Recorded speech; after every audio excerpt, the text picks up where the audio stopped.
My name is Kessonga Giscombe, and I'm a meditation teacher here at Headspace.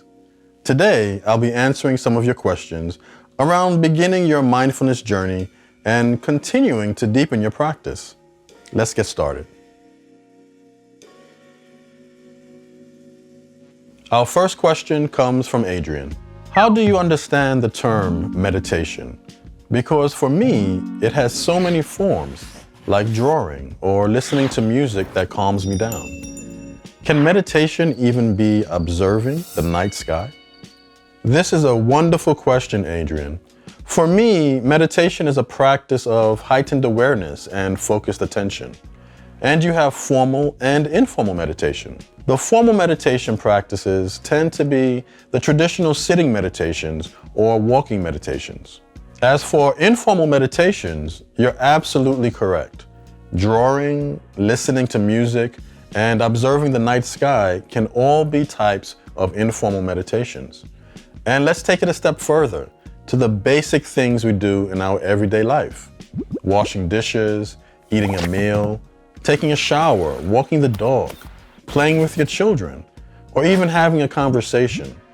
Potentially, these can all be meditations. So it's really about the practice of bringing that intention of present moment awareness to each aspect of your day, to each aspect of your life, so that your actual life can essentially be a meditation in and of itself. Let's move to a question from Angie. Can you practice meditation and mindfulness too much? What immediately comes up for me when I hear this question is an image of myself moving through my day mindfully. And then when, let's say, the evening comes, I decide to shut it off and put it away for the next day. Now, I can only speak for myself, but I view mindfulness as a way of being, as a way of life.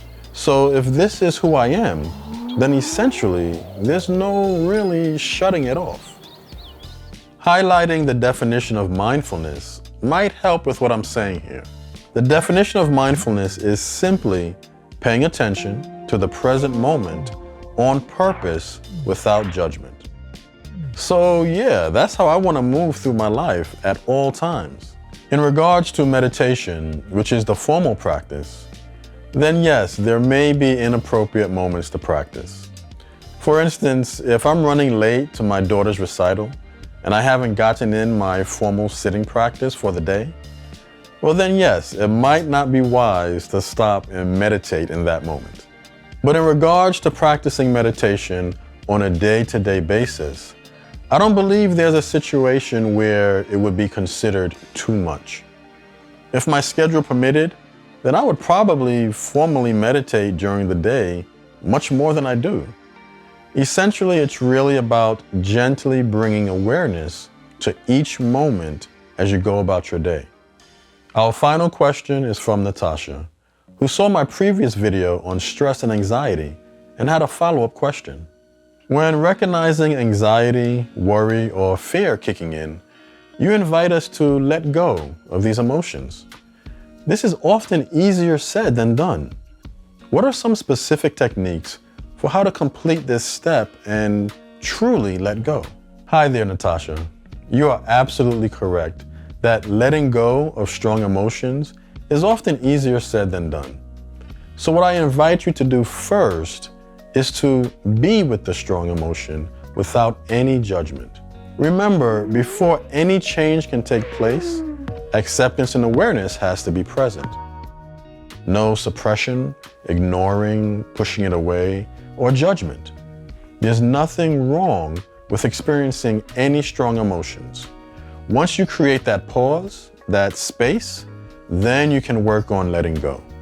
A specific exercise you can use for letting go is something called Relaxation Breath. You start by getting in a comfortable position, eyes open or closed, and then you slowly breathe in through your nose for the count of 4. You pause briefly, and then exhale through your mouth for the count of 4.